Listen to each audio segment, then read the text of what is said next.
Hello, hello. Hi, MakseFam. How are we doing?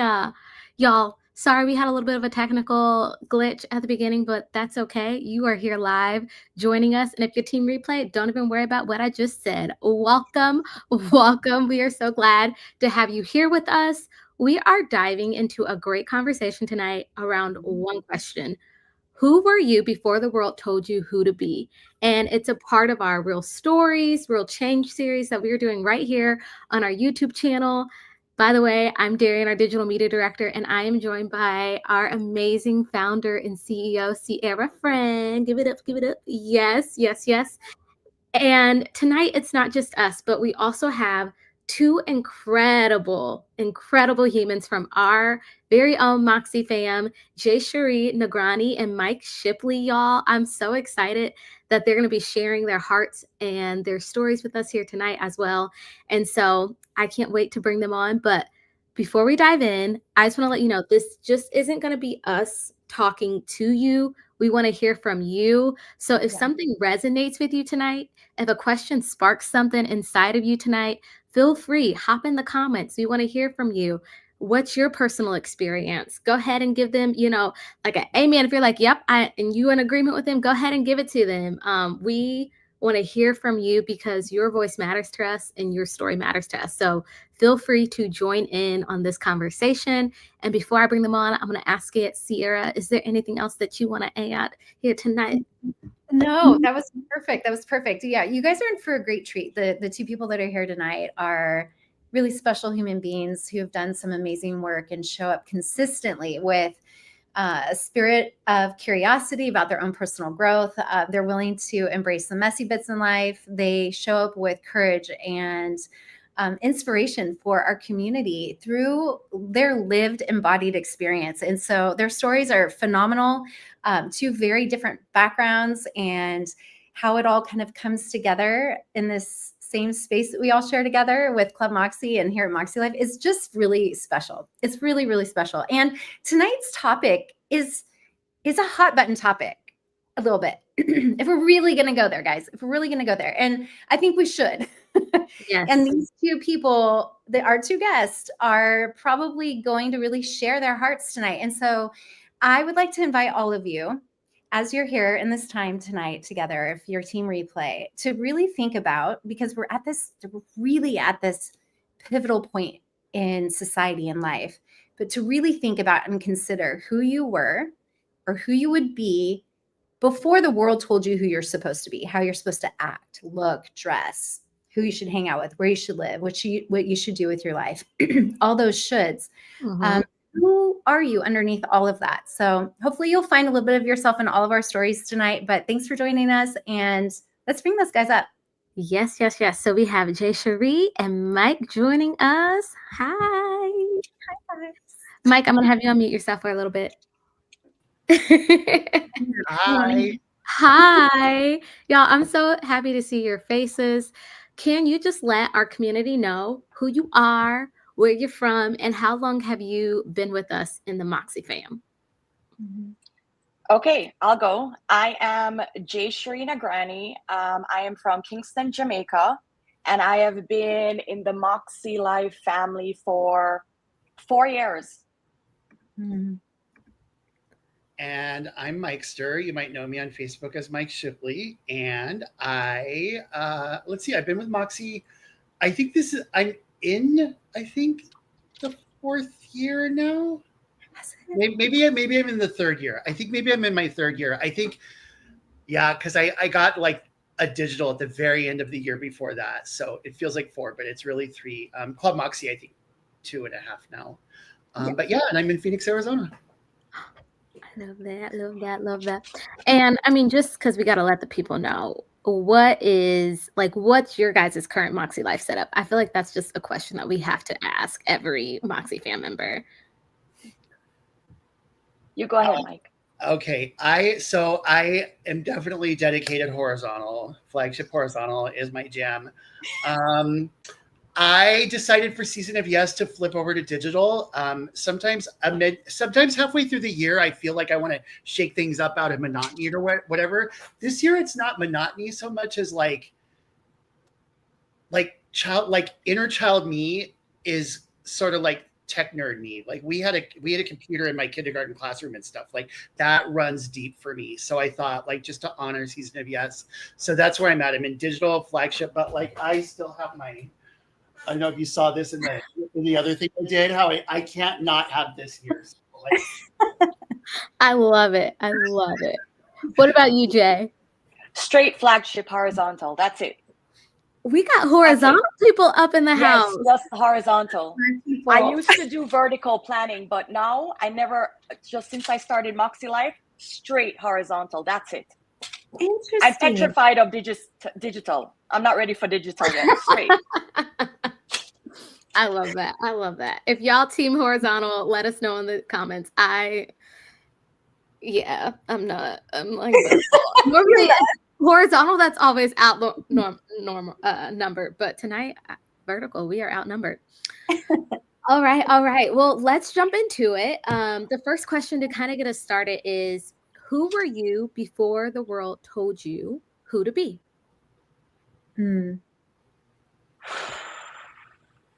Yeah. You guys have done a lot of work around this. Yes. So feel free to give us some like context around, because it's not something that people can usually just answer right on the fly.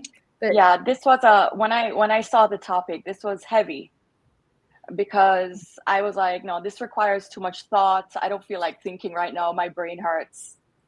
But going with the season of yes and the whole thing with nostalgia or theme for season of yes, I'm like, this is the best time to sit and reflect. I've always been a writer. I've always loved writing. From I was 7, I remember writing in my journal, writing in my class and reading stories to my class in prep school here in Kingston, Jamaica. I've always been a writer. I always wanted to be an artist, and things just eventually kind of went in a different direction. Yeah. Are you finding that coming back? Yes. Well, the thing is, it came back with MäksēLife, funny enough, because, there is, we always like to, if we're using a planner system or whatever we're using, we can always pick and choose the parts. But one of my favorite parts of our system is the weekly reflections. So at first I'm like, I'm going to ignore this. I'm going to just use this as a blank page or to put some pictures, but I like it. And I stopped journaling. I have tons of journals. I have all my journals from I was a kid. Mm-hmm. I still have them. And sometimes I'm scared to look back on them because it really takes you back. And not every time you don't want to revisit certain things sometimes, good or bad, you just don't, I told you, my brain is like, but the part of, I love that part. And I've been writing more. I have been writing a lot more, and I've been writing a lot in my notes app in my phone. That's the most digital I'm going to get right now. Okay. I think of you, Darian, every time. Yeah. And I started using my Google Calendar. So I'm like, yeah, that's enough digital for now. Look at you. Yeah, but the writing has been coming back a lot recently. A lot. That's so good. And what about you, Mike? Yeah, so I am in a similar boat with you. When I saw the questions, I was like, oh, this is supposed to be a light conversation. Okay. Good thing I wave my hands around a lot and like laugh when I talk. Cause like, for my childhood is like, there's some heavy stuff there. But for this question, what I was remembering is that like, before the world told me who to be, I was a lot more like the person who got sick because I was punished for being the person that I was, if that makes sense. So like what that looks like as a child is like questioning things and wanting the world to be fair. So like I would speak to the dynamics in the family home, and they didn't appreciate being questioned too much. But like that came naturally to me. And so it took, several decades to learn that like, there are actually really refined and sophisticated ideas about like power and whether it's unjust and all those kinds of things. So I don't know. I was like, I don't want to label myself a freedom fighter. Like that sounds so grand, but you know what I mean? Like I was speaking truth to the powers that be before I even understood that that was a good thing. I was being taught it was a bad thing. So Mike, you have such a special story about the impact that you've taken with your freedom fighting. Because there are some people that may not have seen both of these beautiful humans are on our YouTube channel, by the way. We have done a story. Darian did an amazing, beautiful story of both of them.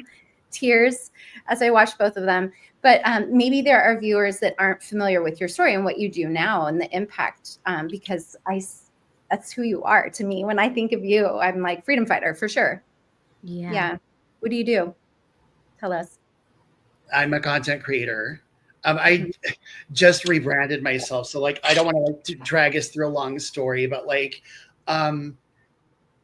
essentially what I would say now, the way I would frame what I'm trying to, whatever this is supposed to be, is that like your autonomy like inhabits you because like it was put there by the universe, and it is your right to express your autonomy like from the core of your essence of your authenticity.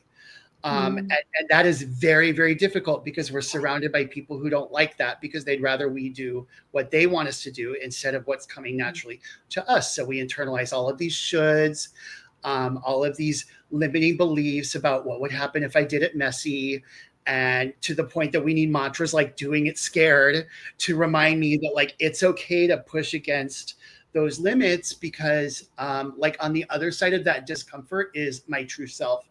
And it was put here to be that true self for a reason, right? So, I mean, that's not just political purely, it's bigger than that. And so that's what I'm doing.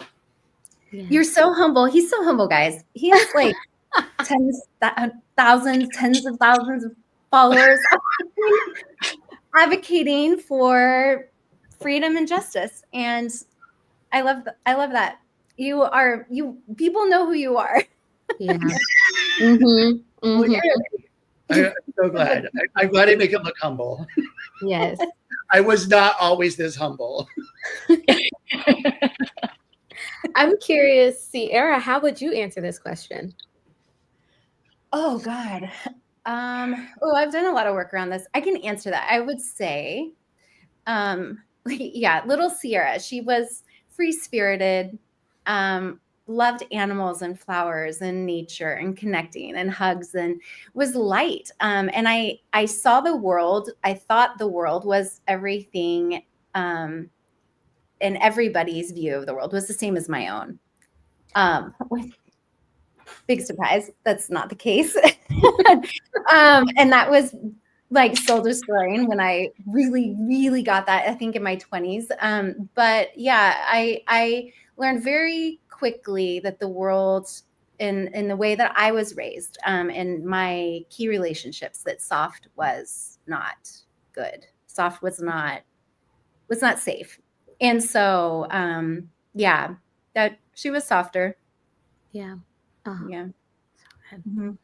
The next thing that I think is something that we all can like resonate and think about is what parts of yourself you had to quiet, shrink, or hide in order to be accepted or fit in.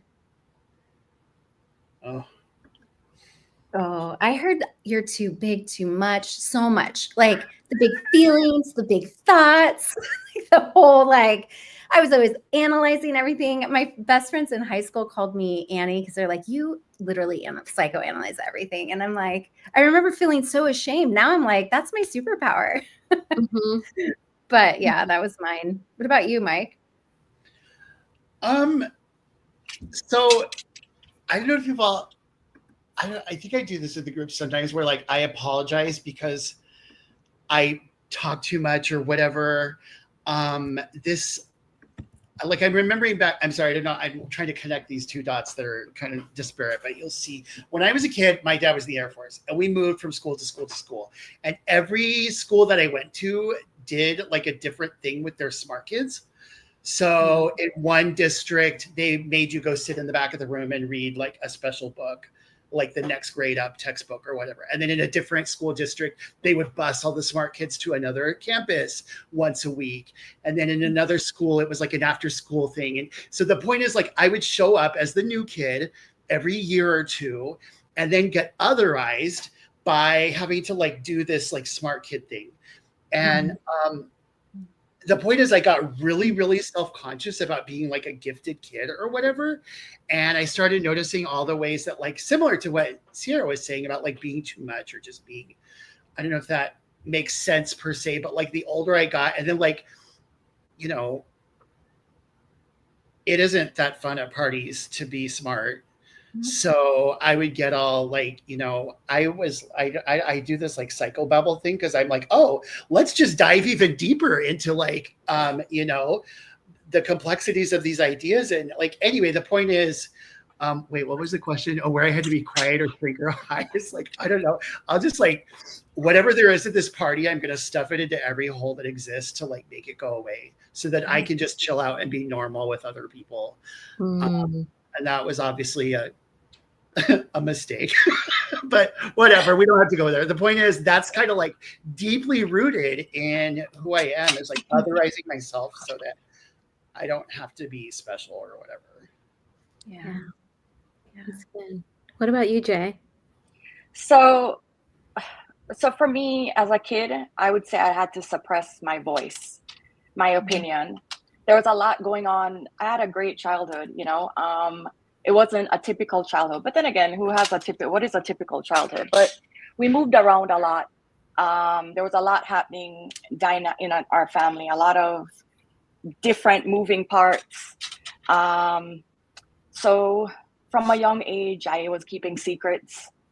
You know, I would keep secrets from my dad. You know, I would see a lot of things from a young age, and he'd be like, well, don't tell mom. Or if you tell mom, this is what will happen. And we were like really close though, but it was like a lot was happening. I was being picked on in school a lot, but it's not something that I would ever mention to my parents because they had enough going on. So I kind of just dealt with it because I didn't want them. And I know, like, in hindsight, that if I told them, that they were the parents that would have been up at the school, but I didn't want to add to anything. So I kept quiet a lot. That's when I used to write a lot. I used to write how I feel. And when I look back at my journals, I was writing a lot from I was about 8 or 9, but I saw it took root in a lot of things, suppressing how I was feeling. So I struggled with various eating disorders for over 20 years. And I mean, I'm recovered now. I am, but I realize in reflecting and thinking, my voice was suppressed and it came out in different ways. The control that I felt like I didn't have in my life, it took root in different things. And what I find is that, like, now people would never look at me and say, Jay, wait, you are quiet? You talk so much. You're an extrovert.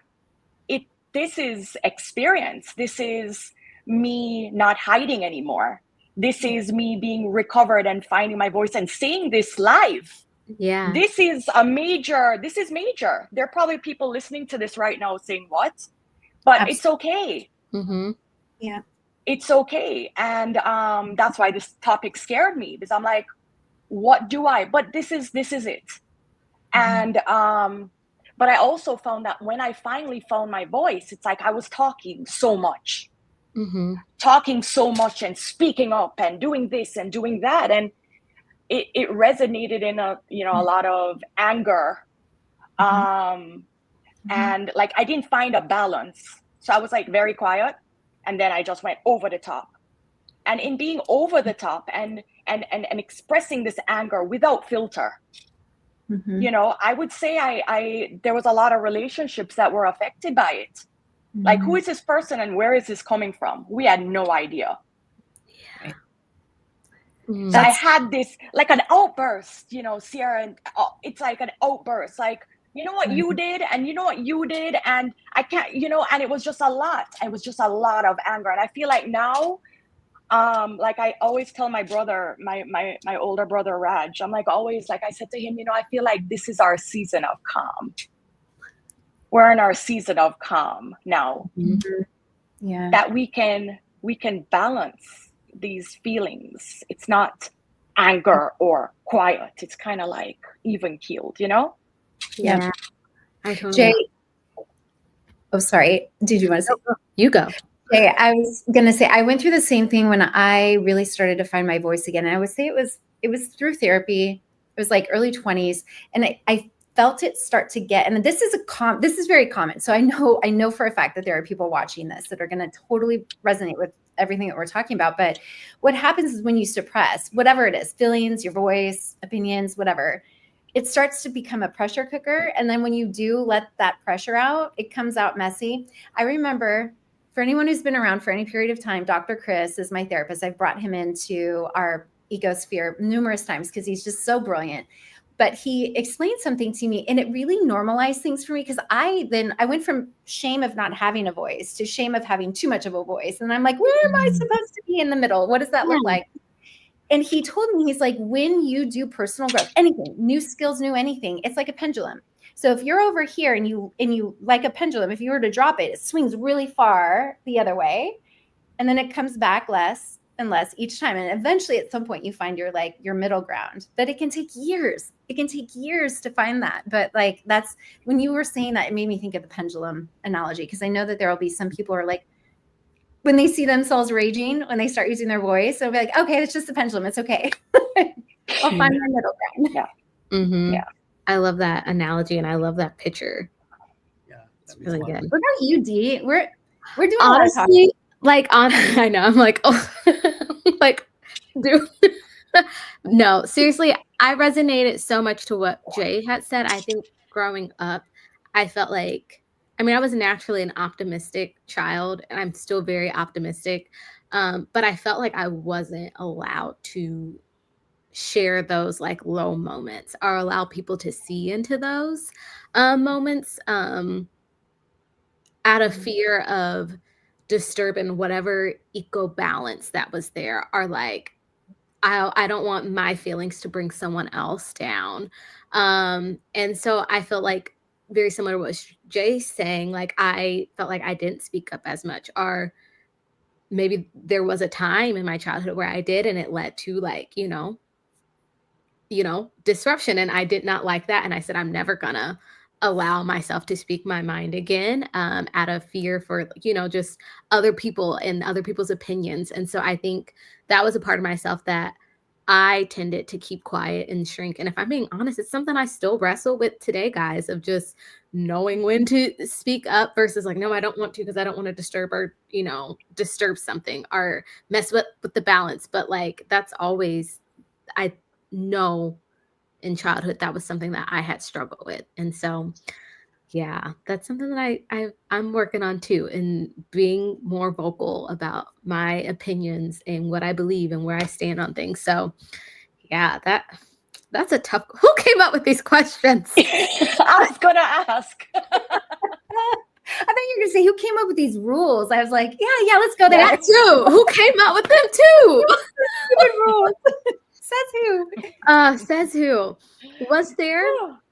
Our next question was there a moment or a season in your life when you realized you were becoming someone you didn't recognize? A lot. Oh, Numerous times. Oh, wait, what? Why am I so You're on, Mike. Oh my gosh. Okay. Well, first of all, when I was doing all these questions, I was trying to like, what is something that I haven't like talked about a lot? Because everyone knows the high notes that I always hit, right? So anyway, some of this feels more vulnerable, which I think must be why I'm trying to stall to start talking. No, I just kidding. So here, when I realized that I was becoming something I didn't recognize, and maybe I did talk about this when I first presented to Club. I was just coming out of a relationship with a person. I was just on the cusp of this, like, why do I keep mistaking abuse for love?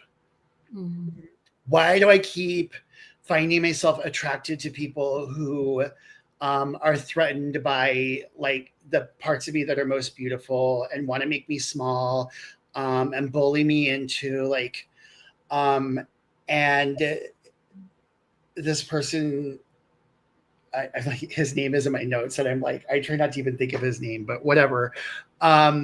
Getting me to sacrifice things that matter to me, right? Because I'm just too awesome for another person to exist around, I guess. I don't even know.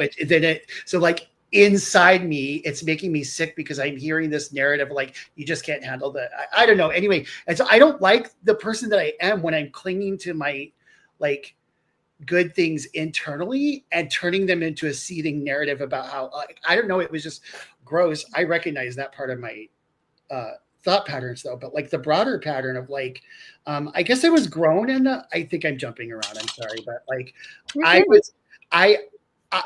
I'm in my like what mid 40s by the time I find club. So like I've gone 44 years. I'm 50 now. So yeah, I would have been 40, what, 7, right? So, and that's the first time I wonder, like, why do I keep falling in love with abusive men?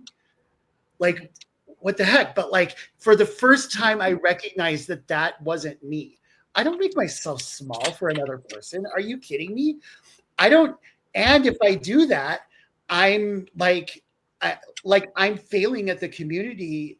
I feel like people. I don't know. My audience needs me at my best, so I'm not going to shrink for another person anymore.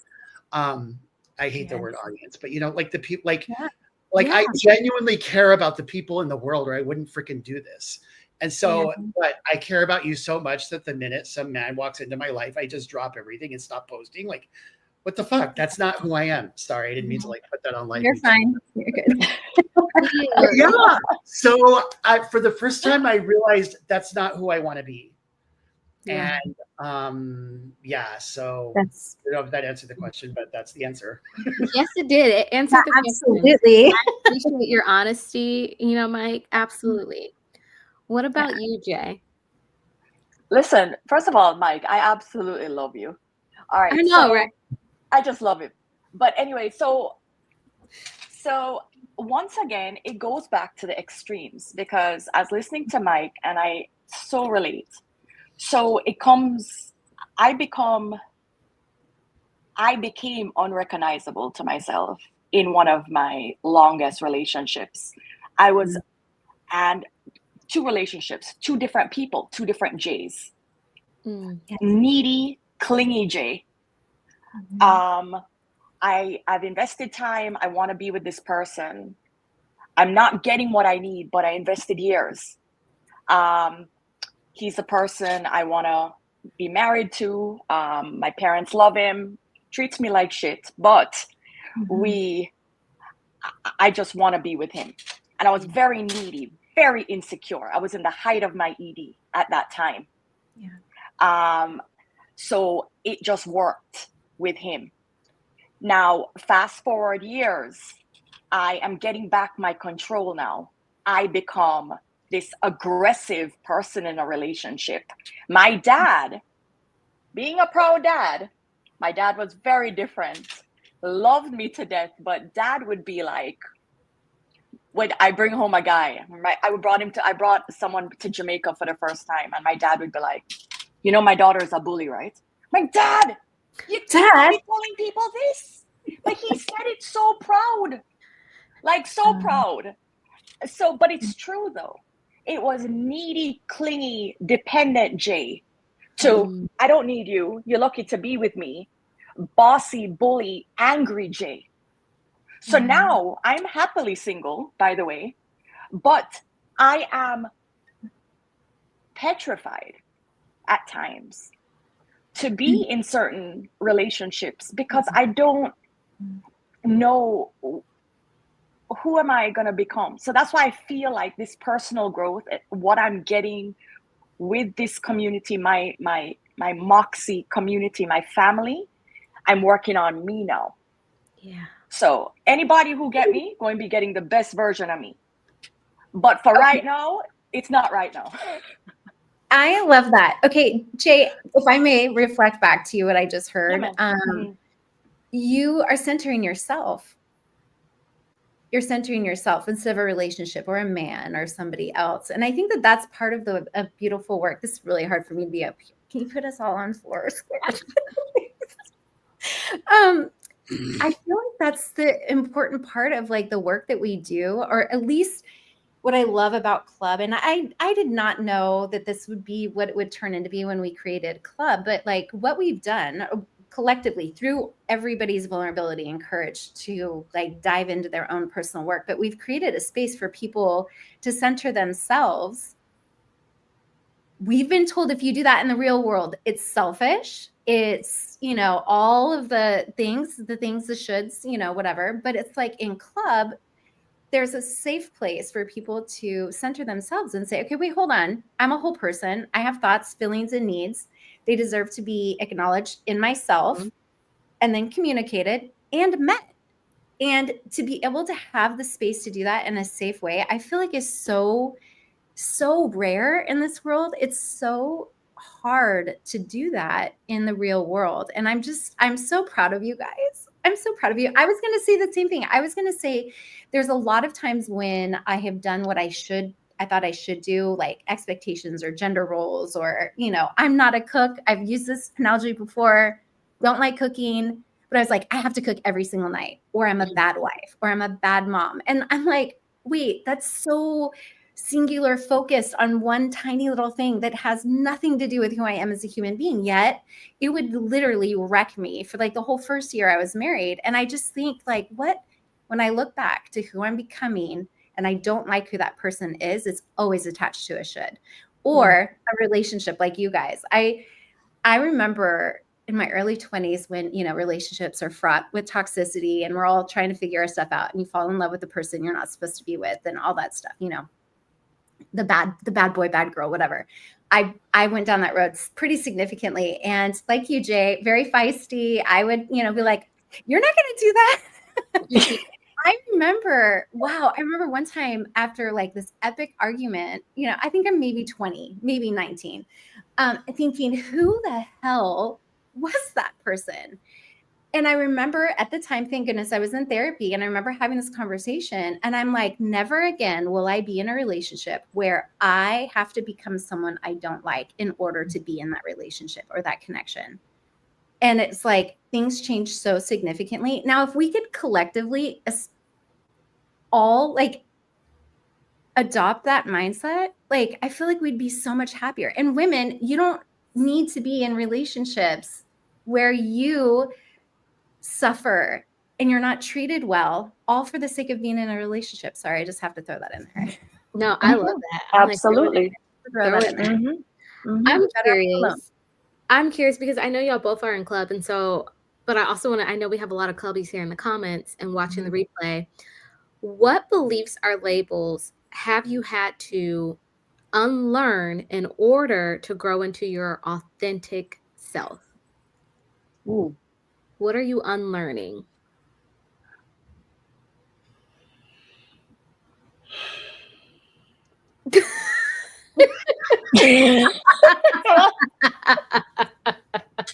Was that a complete sentence right there? I just felt that. Moment. Pause. Oh, yeah.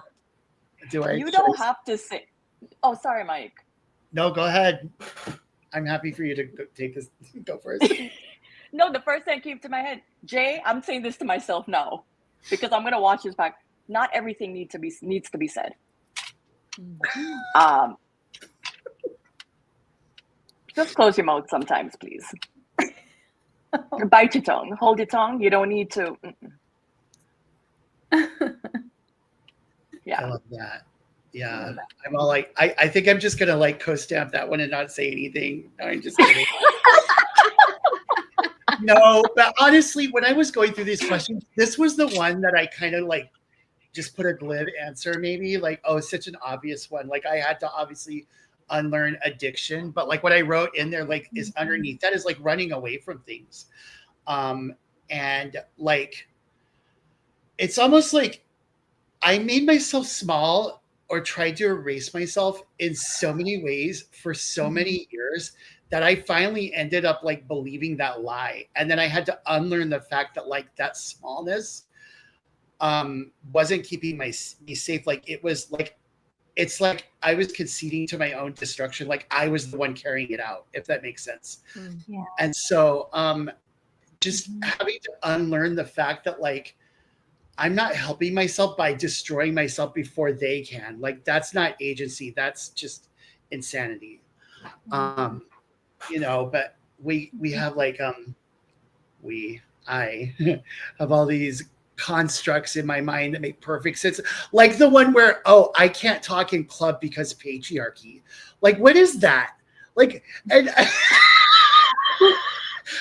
and I remember thinking, this feels like a justification for social anxiety, like way back when. And I kept like telling myself, you got to make yourself small because this is a, you know, a mixed gender and men always take my space. And, you know, like, are you kidding me? Like, we're all here to heal. How do I heal if I don't open my freaking mouth and like let it out sometimes, you know? So like, I don't know. When we were testing the app, I was like, I feel so much safer here that like, I don't know what that was just a week ago, and like now it's gone. So thank God. But you know, yeah. I'm so glad you.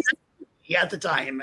Listen, we want to hear what you have to say. That's what. Yes. Oh, that's why it's so many of us like hold back our greatest gifts in the world. Because Mike, I know that you've had a profound impact on my life.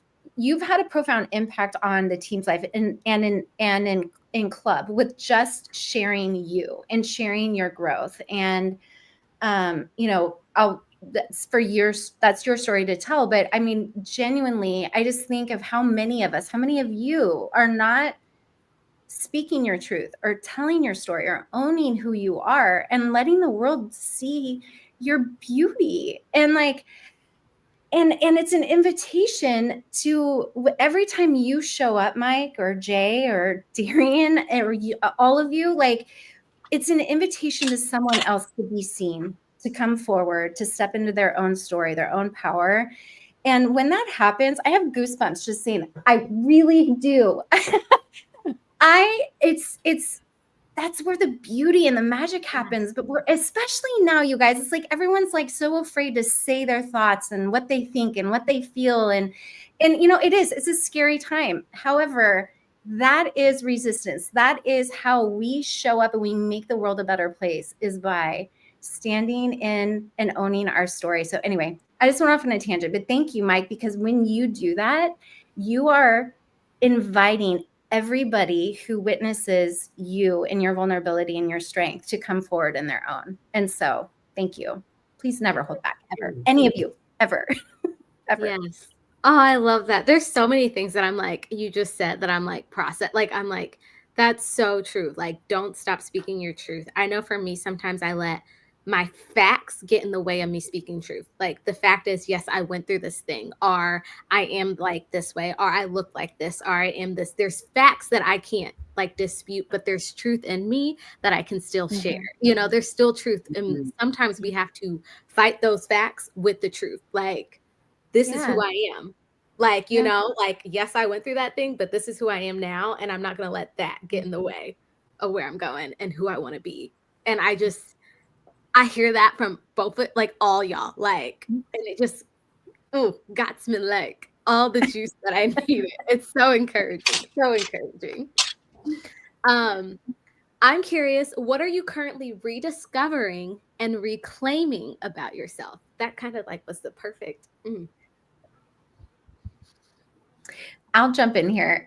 So there are people that maybe don't know, but we just picked up our whole entire family. Sorry, I feel like I say this every time, but I know there's people that don't know my story right now. But we just made the decision in February to expand the business. So international, so that we had more resources available to us as things started to kind of tighten up around tariffs and financial stuff in the States. And so we just wanted to diversify. And I'm like, let's make it an adventure. Let's sell our house, our cars, and move our whole family abroad. And so we're in Costa Rica right now currently. And oh my gosh, I just went off on a tangent so much. I want to make sure I'm answering your question. Can you please repeat it? You are. What are you rediscovering and reclaiming about yourself? Oh, all of it, my whole damn life. You are. Yes. Yeah. And it's like, I got down here, my sanity, like my health, my mental health, my physical health. And there's a lot of unlearning, kind of going back to that last question too. There's a lot of unlearning of things that I didn't realize. Like, I'm very much a challenge the status quo. There's no secret of that at all. In fact, I hold back pretty significantly. I have a lot more thoughts and feelings I probably share, but coming down here made me really realize like how much, even with the work that I've done, and how discerning I am around the roles and the expectations and the shoulds that I like swerve around. I still came down here and had so much to unlearn. And so it was like, I'm reclaiming myself again. Like, it's like, I have an opportunity, a blank slate to create what that looks like. And it's humbling. It's frightening. It's scary. It's boring. It's disorienting, but it's also so incredibly beautiful and exciting. And I don't know. I just feel a lot of hope. So anyway, I'm very much in the thick of it, guys. I don't have like a big, power statement, like call to action on that. But that's where I'm at. Real. Sierra. I love that. And I'll say, like, the one thing I've always admired about you is like you practice what you preach. Like, Thanks. You are always out there like encouraging us to like honor ourselves, like follow like what is inside of us. And you were living a Moxie life, literally. And I'm just always encouraged by that. What about you, Jay? Oh gosh, I was hoping you were gonna go to Mike. I love y'all. I was hoping she'd go to you. Ask it. Repeat the question. Yes. What are you rediscovering and relearning about and reclaiming about yourself? I love this question. It's good. My faith. Mm-hmm. I've always believed in God, mm-hmm. but I've never been as vocal as I am now. I have maybe years ago never spoke because in my mind, what if that person doesn't believe the same thing? Or what if their faith is different than mine? But I've met so many people, and it doesn't matter. My faith is my faith. And God is the reason that I'm here. This is me being here is my testimony. And I am very vocal and brave about it. I mean, this is me. I mean, yeah, as I said, I'm a living testimony of God's work in my life. Yeah. That's beautiful. Yes. Oh, that's so beautiful, Jay. Wow. It's almost divine timing that Darian had you go first, because it's a little piece of my answer. I was going to say really that what I'm discovering is a sense of like free spiritedness that, in my youth, I followed it down a really dark rabbit hole. And, thank goodness spirituality was there to help lead me out. But what I'm discovering now is like my autonomy as a creator is what I wrote down. So before my rebrand, I was Mike Shipley Anarchist. So, your freedom is anyway, and then like, maybe not without good reason, organized religion is subject of heavy critique in radical spaces.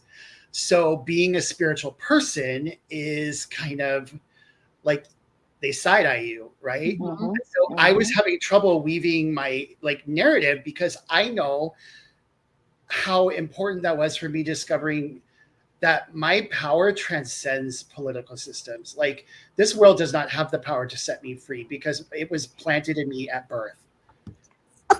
Not only you have no power to take it away. And that is such a strong foundation for radical politics that, anyway, not to like make it suddenly turn all Machiavellian, but like chaos is a ladder.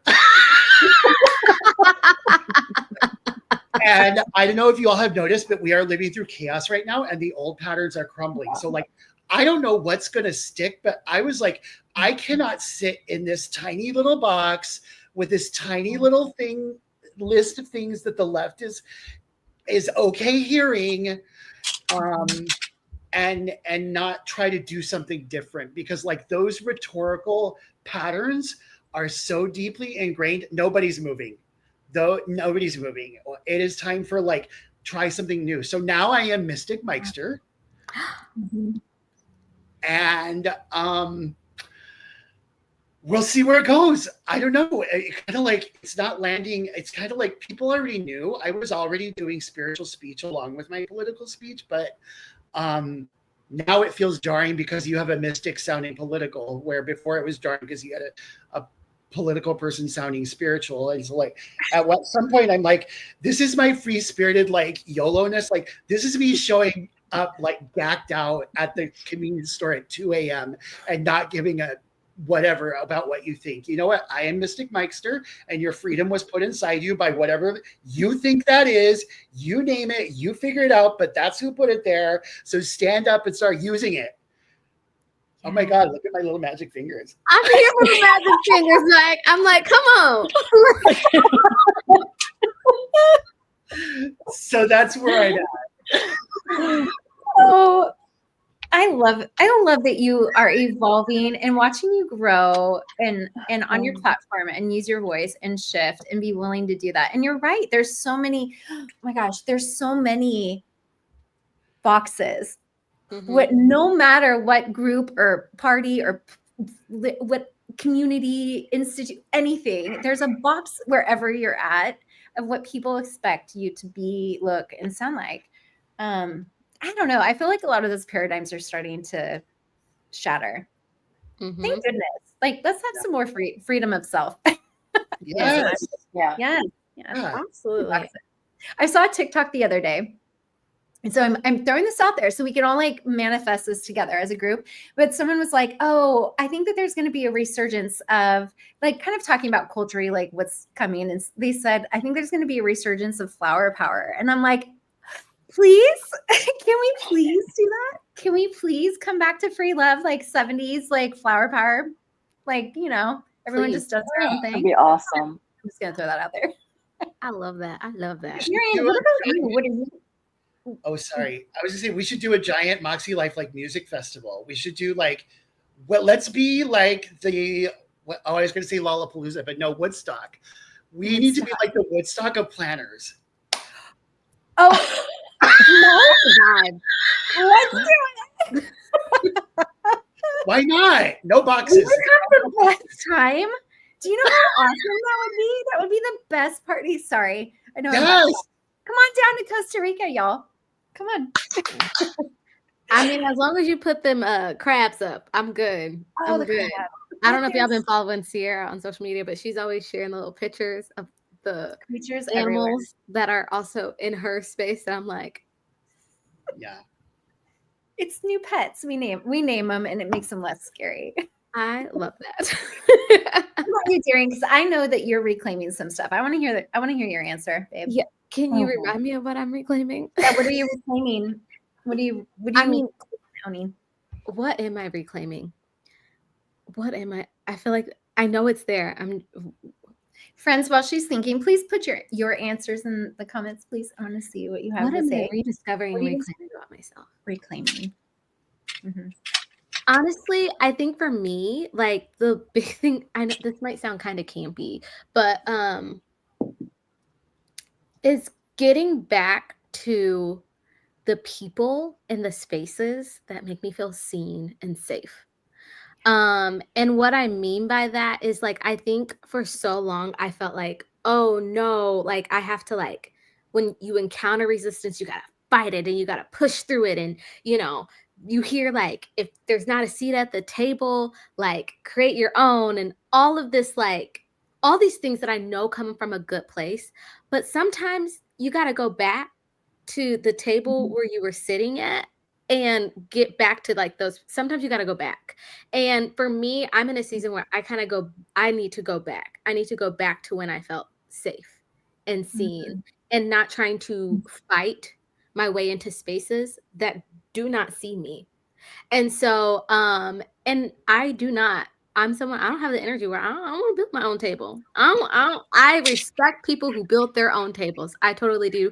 But also, I understand I'm not one of those people right now in this season. And I'm going back to the people where it's like, oh, hey, come back, come hang. Like, we didn't go nowhere. We still here. Like, and for me, what that practically looks like, because if you're sounding like Darian, what are you saying? Get a little bit more specific. For me, it's getting back, for me, theater. I love theater. I love the sacredness of theater. That's where I felt like younger me, like that's where my like inner child lives, is like in like community theater. And so getting back to there, getting back to the things that like bring me joy and being around like friends and friendships where I just feel like they get me and I don't have to like be something I'm not and be something that's just not Darian. Like, yeah, where I can shine my brightest. So does that make sense? I feel Oh yeah, it does. So I'm like, yes, you deserve that. yeah. And so I think I'm just kind of yeah. in that season where I'm just kind of like, it's okay to go back. I think sometimes we feel like if I go back, I'm going behind, and it's not always that case. And I think that's what I'm loving about what we're doing in ClubMakse right now is we're giving our self permission to revisit those old dreams, revisit those old places, revisit those old spaces. And I'm really just in that like space of like, no, this is okay. Like, this is good. Yeah. And there's nothing wrong with that. So, and you're happier when you do. I'm lighter too. It feels like, I don't know what it is. It just feels lighter. And it's also just like, I think we just put sometimes, I know I put a lot of pressure on myself, like I said, to, oh, I gotta like hustle and I gotta fight through this thing and I gotta like just press through the resistance. And sometimes that resistance is there for us to pivot. I think a lot of times we like, some of us are just like fight. And then sometimes it's like, it's okay not to fight right now. Like, right. But I don't know. For me, that just was really freeing for me right now to say that it's okay not to fight right now. And I think there it is. I'm giving myself permission not to fight right now. I love that. What would that be like? I love you. I love you so much.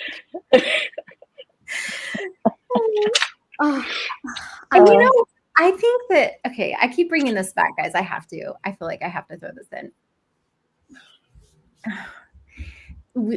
Suffering and the fight and the struggle is so glorified and has been treated like a badge of honor in so many spaces in our culture and our conditioning.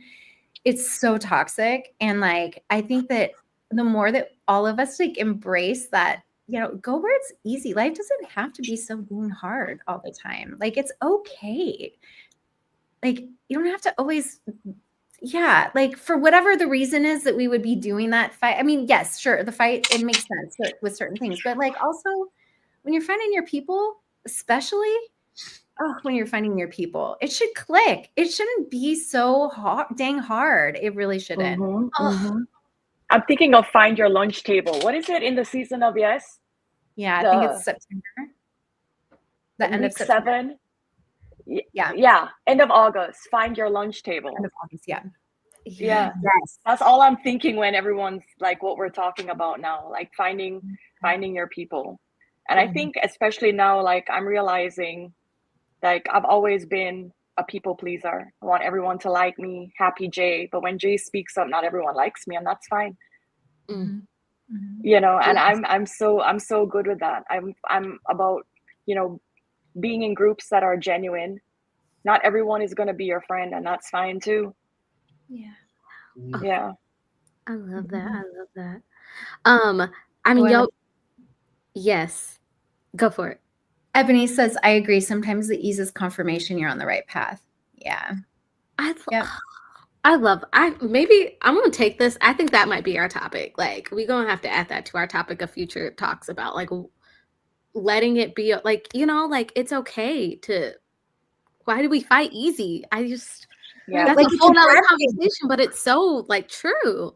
Yeah, it's like if it's easy, there's a negative connotation to that, or a negative meaning that we may put on ourselves, or whatever. It might be something that we hear. I love this because this is kind of in the whole conversation of tonight. But Karen says she's over climbing the corporate ladder and is embracing her job as her job. It's time to focus on me outside of work and build that life. I am hearing so many people, by the way, congrats, Karen. That's amazing. So many people being willing to do that, not live to work. Yeah, not live to work. Yes, I love that. Mhm. And before I forget, because I don't want to make sure, like, if you're team replay or if you're here and you're like, they're talking about ClubMakse, how do I get in on this season of rediscovering, finding your people? We're talking about hustle culture. We're doing so much in this season of Yes that I talked it over with the team at MäksēLife, aka the boss, and our director of operations. And if you use the code YouTube, it waives $75 off your ClubMakse donor fee. So if you're watching the replay, if you're here live and you want in on this, use the Club YouTube, and you'll get $75 off that joiner fee. Jay and Mike are both in ClubMakse. Tell us And about yeah, I was going to say, tell us about your guys' experience and just like, how has it helped you on this journey?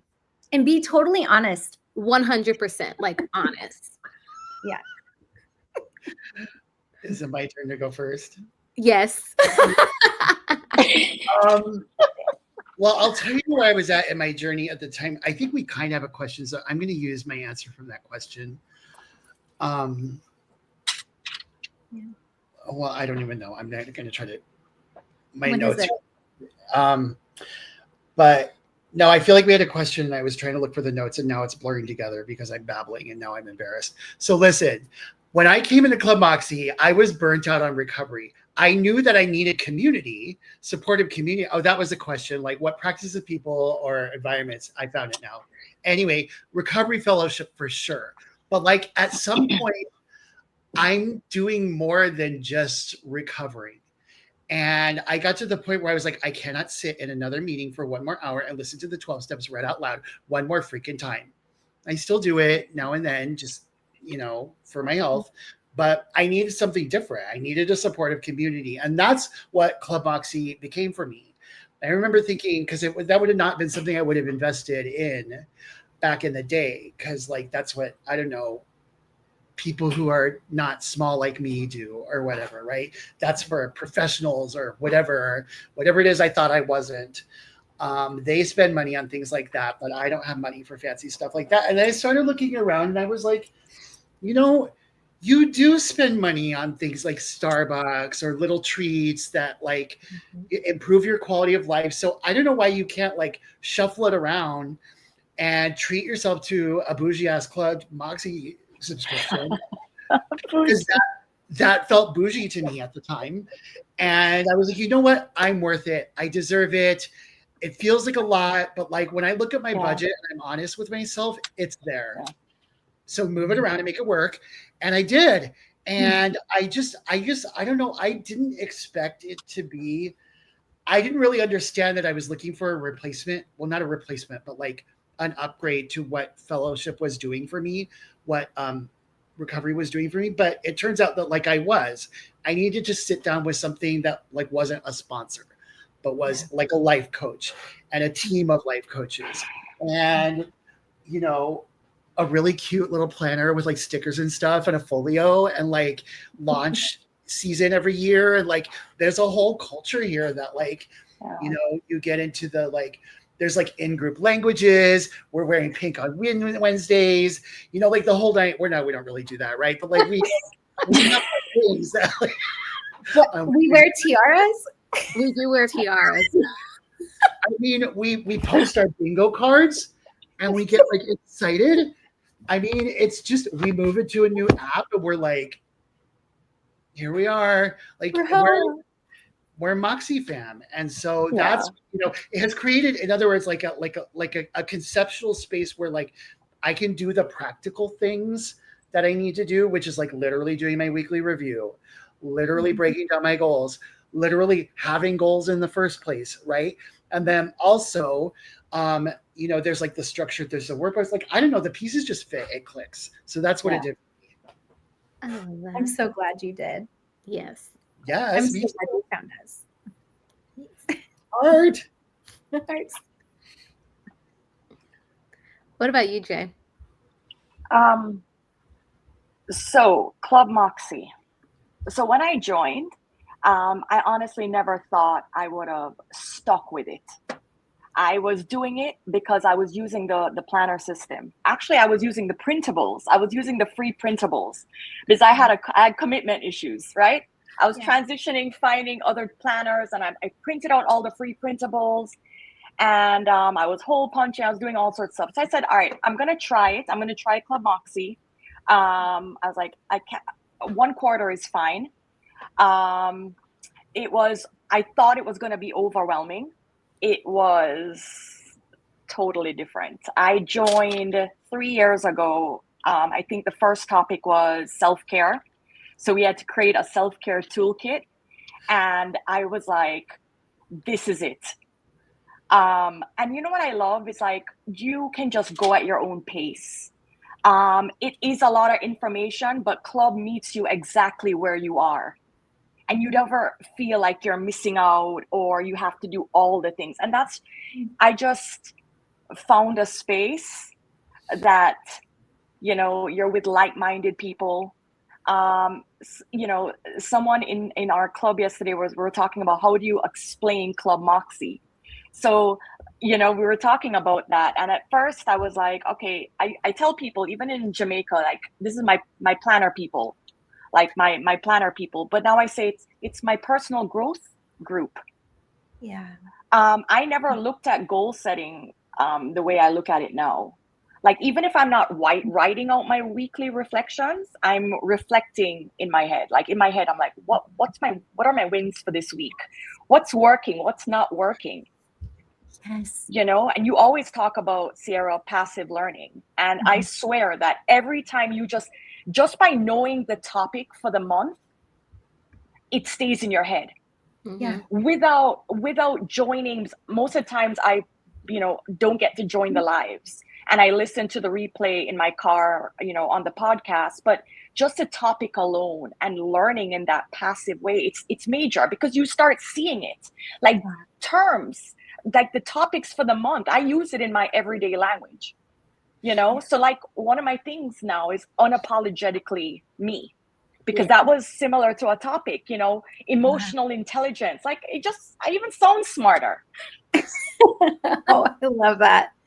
It's so true. It expands your realm of possibility when you surround yourself with people. And, they've done so many studies on like the quality of your life or like the amount of money you make is really, or, your success, your fulfillment in life is based on the type of people that you surround yourself with. And, there's literally nowhere on this planet that we could go where we would be around such a concentrated group of like-minded people who are absolutely 1000% non-judgmental, committed to their personal growth and willing to like have fun while they do it.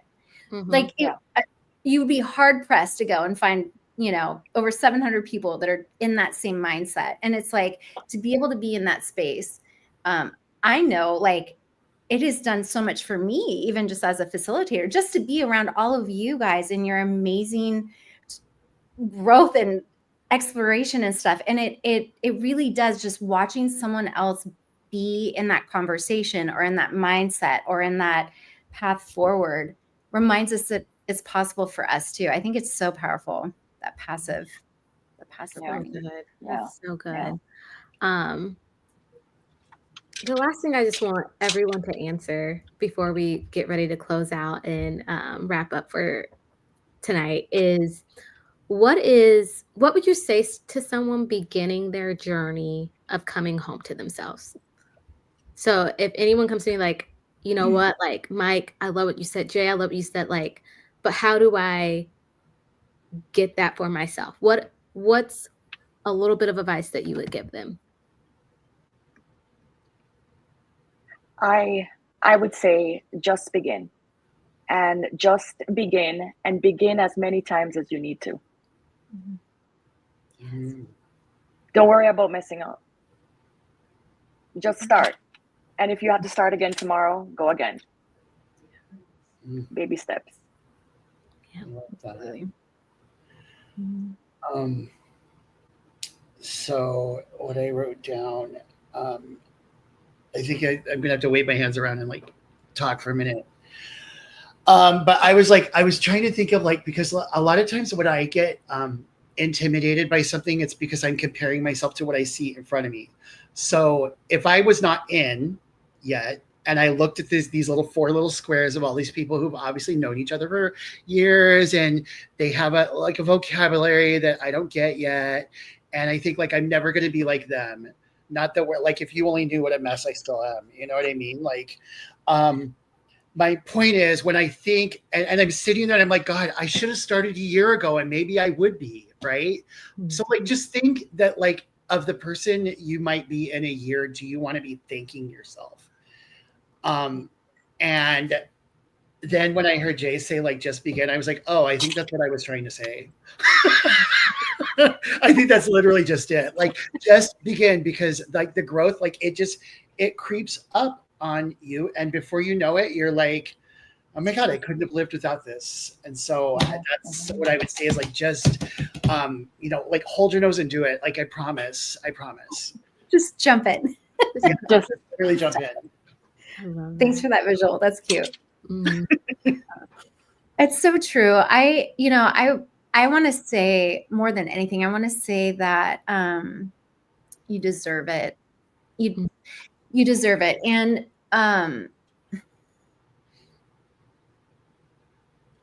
I think that we have been conditioned, bringing this back full circle on tonight's topic, we have been conditioned to prioritize everybody else, their needs, wants, opinions, feelings, expectations. And they're important, but they're not the most important. And you deserve to honor yourself.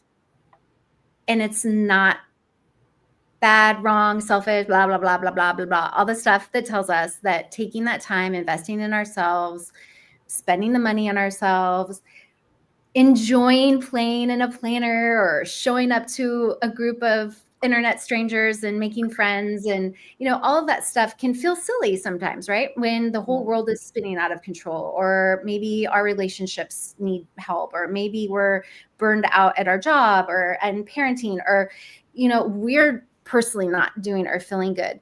Just take that very first step. You don't have to show up and do or be anything other than who you are. Just invest in yourself. Just know you're worthy. The rest will show up. Would just take that first step. So just begin. Take that first step and the path will appear. It really will. I promise. You won't fall off the cliff. We'll be there to catch you. Yes, we will. Oh my goodness. Y'all, can I just first and foremost, can y'all help me say thank you to Jay and Mike for joining us here tonight? Like, seriously, I love y'all both dearly, and I just appreciate y'all taking the time to chat with us, share your stories. And if y'all want to learn more about Mike and Jay's journey, y'all go check them out. We have their full stories here on our MäksēLife YouTube channel. I'll even put them in the description box. And also give them a follow and show them some love. But I also want to say thank you for joining us here tonight, whether you're here live with us or even catching the replay. If this conversation spoke to you, share it with someone. You can give this a thumbs up. Or you can even, if you're not already, which I don't know if you're not, subscribe to our YouTube channel, because we have conversations like this here on a regular. And like I said, it's not too late to come join us in ClubMakse. Use the club YouTube, and you'll get that joiner fee waived as well. But I just want to say thank y'all. Y'all keep showing up for yourselves, and keep choosing yourselves and keep growing. And we love y'all, and we will see you back here